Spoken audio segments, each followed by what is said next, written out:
Hey there fellow creators, Ben here from Cinderblock Studios, and I'm back today with another one of those sort of videos that doesn't really belong in this channel, but it's something I'm kind of really interested in, so it's fun to talk about. So if you're into computers, stick around. If not, feel free to pass this one by.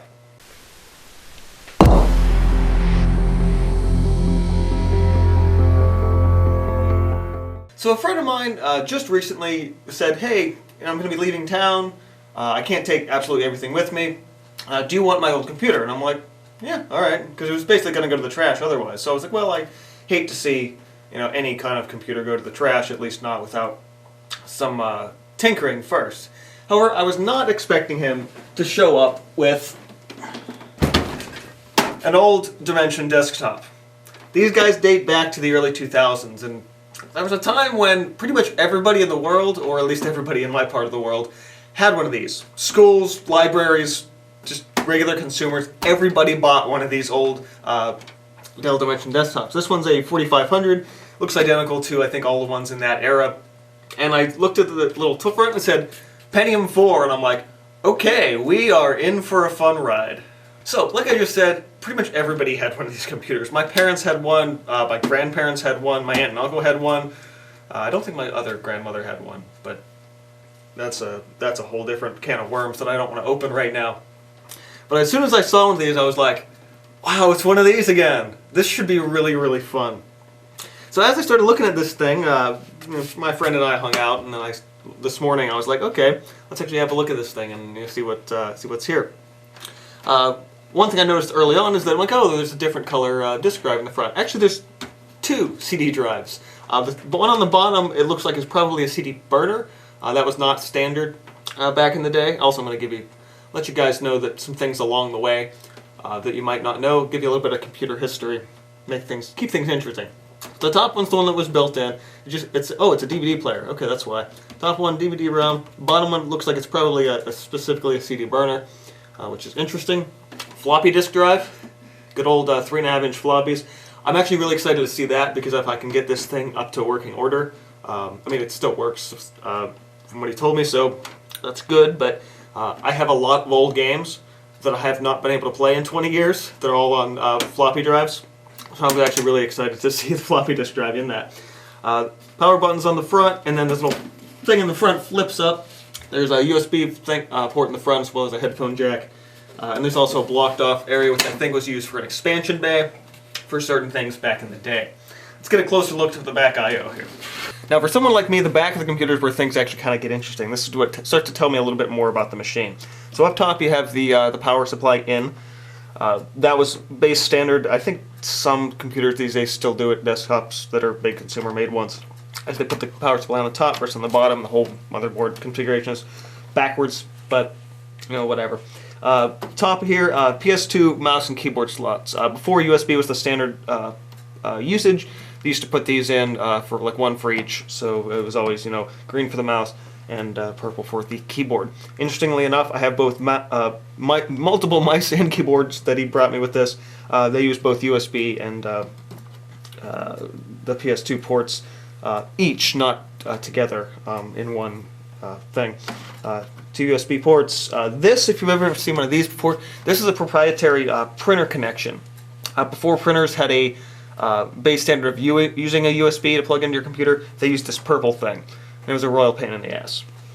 The one next to it, I actually have no idea what this is for. I've seen these on a lot of old machines. I don't think I've ever seen one in use. There's a chance it might have been for a fax machine, but just speculating, not sure. Always seen them there. Everyone used the printer one.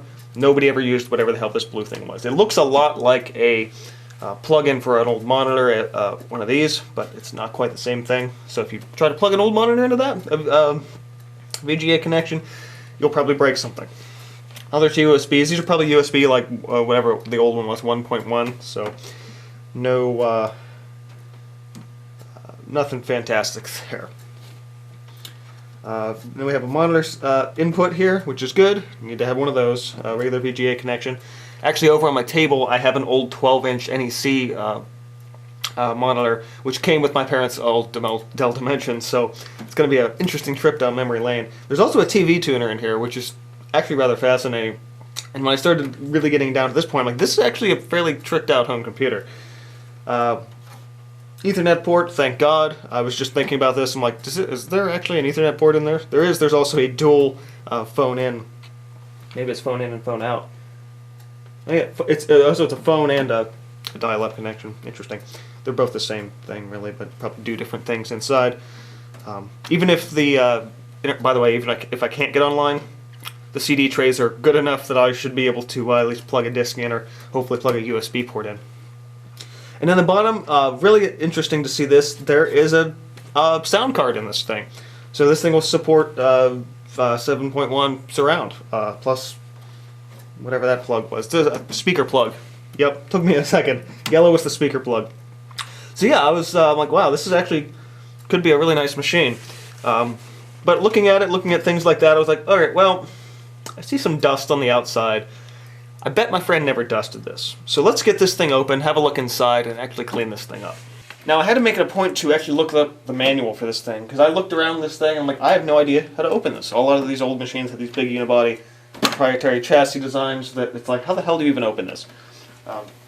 So one thing I did see is that there is a button on the top of this. And I was like, okay, push the button, and the button did nothing. And I was like, alright, it's the internet, let me go find a manual. So I found a manual, thank God. Actually, I gotta go, yeah, this way, I think. Maybe. Maybe. And there's a button on the bottom, too. So it's like push and pull, I think, or something. Okay. So pull up is the trick, apparently. Push and pull up. Yeah, and then we should be able to, nope. Oh, yep, okay, there we go. There it is. Oh. Good God. Okay, it's pulling all that up. Alright. It's on, oh no, it's on a hinge. Okay, well that helps a little. Okay, it's actually not as bad inside as I was thinking it was going to be. So, aside from all the old ribbon cables, which are frightening in and of themselves, I hate working with these, but I actually have some stuff from a other computer I took apart, which I might go get, including a RAM stick, which I'm probably going to toss in here. My friend was like, hey, there's 2 hard drives in it. It's like, well, 2 hard drives in 2001 didn't mean the same thing as it does now. So not necessarily a good thing. It probably just means there's a little extra space. But yeah, it's actually not quite as dusty as I was thinking it was going to be, but still going to be a little bit of a hassle. And this big giant Dell green shroud over here, this is coming straight out of the processor. So this is some sort of custom cooler that Dell put out, and a lot of the old Pentiums, so 2, 3, 4, had like a whole bigger housing unit on top of it, and that's what this is. It looks like this might actually hinge upward. Just gotta be careful. There it is. And this big giant grill here is the, oh yeah, that's a lot dustier than I thought it was in there. This big grill here is the heat sink on the processor. Right. Currently, the heat sinks are and the fans are built into each other, at least for most modern ones. But this one is a whole separate piece. The shroud in this case keeps the heat in that, and the fan is on the back. So it pulls it up and just pushes out the back that way. It's an interesting design. Probably didn't work as well as they thought it did, especially since this is plastic, and I have a high chance that any of the old overclockable processors probably had this thing probably melted this thing. Just given the fact that processors do get extremely hot. At least they do these days. I don't know about then, if they got as hot then as they did now. But I'm going to go ahead and dust this thing off. I'm probably going to have to move some stuff around to tip this up or something. I'm going to back the camera up a little bit and get my compressed air out and see what I can pull off.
chunk. Alright. Thankfully, he was smart enough back then to get a laser mouse. There's a ball mouse in there too, but that's not a memory I'd like to relive.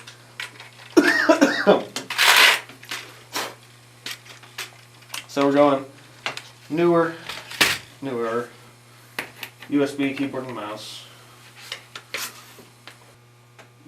Twisty.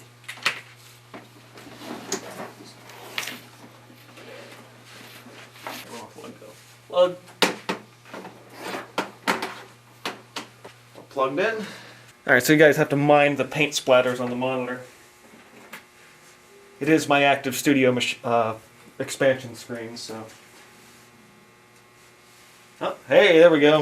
If his name happens to show up, I'll be sure to blur stuff. He said he got, I guess, whatever files he needed off of it, but we're still working on a level of,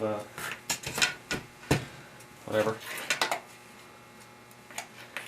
This is probably going to be a little bit while, so in the meantime, I'll find something to use on top of this glass as a mouse pad. That'll work. Off the cardboard over here. Actually, we'll have to see how long this takes to start up, because I'm actually not sure. It's been a while since I've logged into Windows XP. Oh wow, that's not bad. Hey, Star Trek. I can totally tell who my friend is. Well, at least for any of my friends watching this, but... Yeah, so it actually works really well with this monitor, because that's what the monitor was designed for.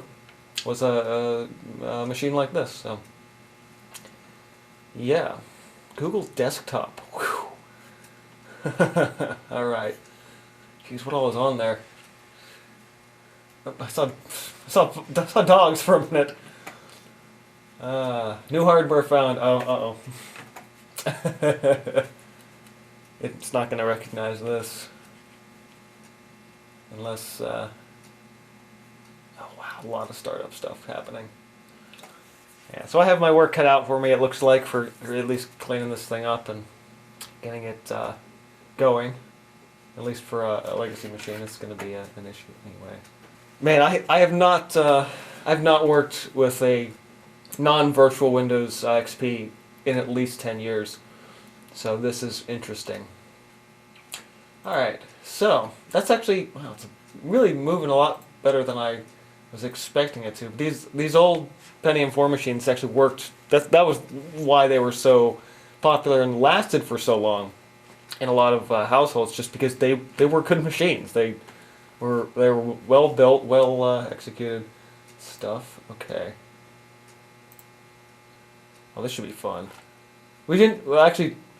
Well, maybe not, because this is also the era where you installed stuff, but you also still had the disc to play it. So the high probability that none of these games are actually going to work. So hey, we're running at 1.79 gigahertz. That's pretty solid, and a quarter gig of RAM. That's actually not bad. That is not bad. I'm really surprised to see a processor clock that high at this point. That's really solid. Home editions. Hey, we're up to Service Pack 2, which is good, which means I don't have to do much updating. Okay, Wild Machine is the computer name. I was trying to figure out, like, what the... Basic installed hard drive, we're all... Okay, we're at 2/3 full. And a 48 gig drive. Alright. That's... Again, it probably doesn't seem like much, so you can buy USB drives now that are like 128. But that's actually not a bad start. I actually have a close in the hard drive. Oh, that's got a much larger space. That's mostly full. Okay. Yes. All right. Oh, that's right. I can't just... Oh, holy shit. This is how my brain is used to new computer time. I clicked the start menu and started typing, thinking I was going to get a search list. And instead I launched America Online. No. We are getting out of this crap. No. Oh, no way, he had test drive on this. Shoot, I've got the disc for that somewhere. It might still be at my parents' house, come with me. But that was a great game. That was a great game. Oh man. I'm sorry. Oh yeah. Okay, so I got my flash drives, and these, specifically this little 1 gig drive, is what I call my house call drive, basically. And for whatever reason, the front panel USB ports are upside down. So like, why is this not going in? It's upside down. Okay. Probably the PC decrapifier, which is a fantastic tool, especially for new computers. And hey, QuickTime! Ho ho ho ho! Anyone old enough to know what QuickTime is gonna laugh at that one. Alright, so we'll start with that.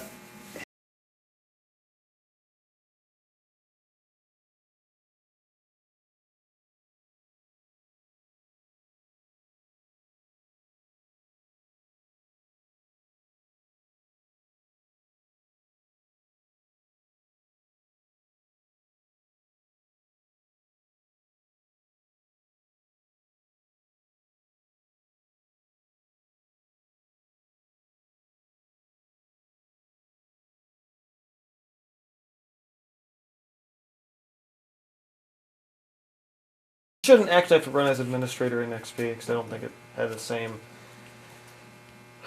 reservations the way Windows 7 does, or 10. We're not talking about 8 or Vista. We don't talk about those. So my Spybot scan's about halfway through. I just want to point out a couple of fun things here. Fun. This is actually kind of terrifying to me. So my friend apparently had a lot of spyware on his computer, and I'm kind of glad I ran this. Not necessarily when I did, because a lot of these are actually registry entries, which probably could have been solved by running CCleaner. But so there's all kind of different stuff in here, stuff that I actually haven't seen for a long time. So a lot of them are basically just standard spyware. There's a couple that say dialer, and this I had to look up because we're talking about dial-up era viruses here. What a dialer apparently did was it would infect a system that is attached to a phone line, and then while you were doing other things, your computer would dial random numbers and create spam calls. So if you wonder where all the spam calls came from in the late 90s and early 2000s, it was people's computers that had these entries in them. So yeah, the whole mess of spyware, some bigger than others, some that have entire subfolders. Most of them are just registry entries, which again, CCleaner could actually clean that up pretty easily, not even utilizing that, so I probably should have ran that before I did this. There's a couple of these hijackers. Those are the ones that kind of did crazy stuff to your browser, change your search engine, change your user settings, things like that. This one I thought was rather interesting. A Microsoft Windows, it says Microsoft Windows redirected hosts. It's a security thing, so I was like, oh, that's odd. And then when I looked at the entry, it automatically did from what I'm seeing with this, is the auto search, and then there's a redirect, and then there's like an IP address on it. So it means it's screwed with your not only your web searches, but it's screwed with what IP it was spitting out. So that's fun. There's some pups in there, potentially unwanted programs, more spyware, more hijackers. Like as soon as this list started like really populating, I'm like, okay, this is actually kind of scary. Alright, so it took like an hour and 20 minutes to run this whole thing. It's a lot of time. 194 problems found. That's a lot of crap. God, first I was like, what's this thing in this folder? It's Windows XP Service Pack 3. And I looked earlier, I'm like, wait a minute, this is running Service Pack 2, so we're actually an entire Service Pack behind. Service Pack 2 ran forever. And then about, God, it must have been 3 or 4 years before the end of Windows XP's service lifespan, I think they put out Service Pack 3.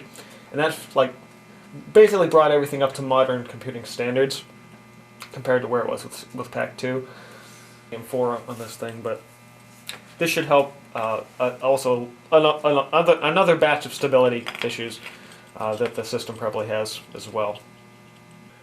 Can't find msconfig. That's not a good thing at all. So I guess I'm restarting. Having to dig through some stuff that I gotta be careful with, just because I know it's stuff that is specifically system related, So kind of a thing. Yay, that's what we were looking for. I don't know why it wouldn't let me find that the short way or not, but whatever. Okay. There's a lot more I could probably disable in here, but I'm not going to grab currently. Because I have to basically sit down and look at the list and entries individually. So, yeah, I don't need all that. Alright. Code files, works, share. Okay, I'm going to hold off on some of that for the time being. And just stick with the things I know that I know I can actually disable. So we're just going to go with that. Oh, it's actually not as much as I was expecting. 69.2 megs, that's almost nothing. The registry, on the other hand, well, that should be interesting. Yeah, actually really surprised to, oh, a little bit more got removed than it said it was doing. 22.9, or 229 megs, that seems more like it. Okay, registry cleaner. This should help things considerably. He's got a lot of these single screensavers that are all like Star Wars, Star Trek-y stuff in here, which is fun. I'll probably end up having to get rid of those later because they're probably taking up more space than they need to. Alright, let's analyze these, see what we're looking at.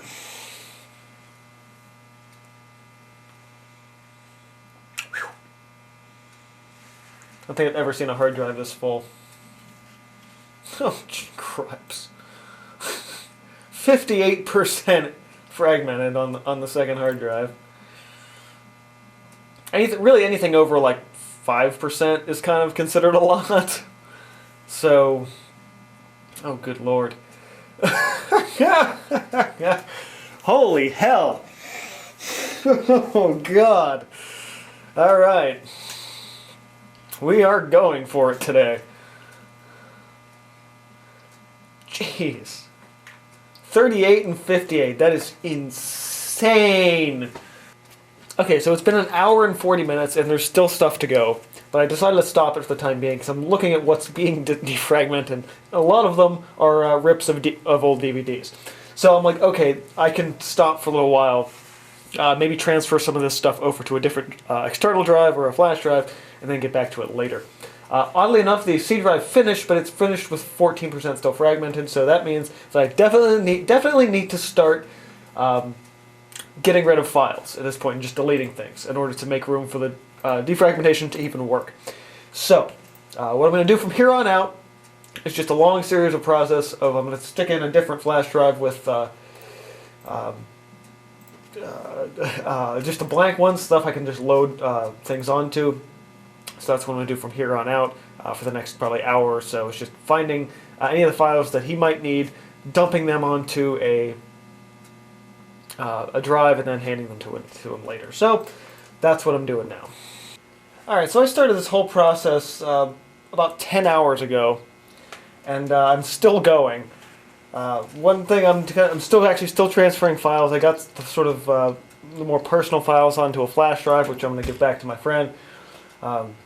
At this point, what I do have are apparently rips of DVDs that I'm transferring over to my big external drive upstairs, just between the drives. There's a couple of drives that I've got, and that's actually going to free up 90% of the space on the second hard drive. So once I'm finished doing that, which given this old machine is going to take about 2 hours to transfer all the rest of this over, which sucks. But once I'm finished doing that, the system should be within relatively a lot faster working order. I'll just have to uninstall a handful of other programs, and I'll have myself a really nice legacy machine for playing some old games on. So I suppose this is probably where I'll call this part one of this video is going to end. I'm sure I cut this up a bit by the time that you guys are seeing it. Cut out a lot of the dead space and just the time waiting around. Again, I've spent the better part of the past 10 hours. This is just kind of what I did today. Is I walked around, moved some files around, deleted stuff, ran some utilities. There's still probably another good day or two's worth of work that I have to do on this project, but it's fun. It's fun to kind of get a hold of some older tech, and I'm actually looking forward to playing some games that I have not been able to play for the better part of 15 to 20 years. So, should be really fun to dive back in to to those when that time comes. I'll probably try and do that on Twitch, I think, at some point. Just go through my collection of floppy disks and see what kind of games are on there. But yeah, that's pretty much it for this Legacy project. You might notice that I called this the Legacy Project 2.0. I had an older, I think a Windows 95 computer at some point that I was trying to play with. Ended up screwing something up in the BIOS and the whole thing just got bricked. But, you know, this coming from a friend of mine, I'm like, well, this would be a fun thing to pull out every now and then out of the corner, blow the dust off, and play some old games with. So, if you enjoyed this, go ahead and hit the like button. If you're interested in some visual art stuff, the stuff I do on this channel more often, go ahead and be a subscribe if you're not already. Look in the description box below for not only this particular tech video, but other ones that I've done, as well as just my social media links and where you can find me online. And as always, this has been from Cinderblock Studios. Keep on creating, and at this point, I guess, keep on gaming too. And I'll see you guys next time. 110 minutes remaining.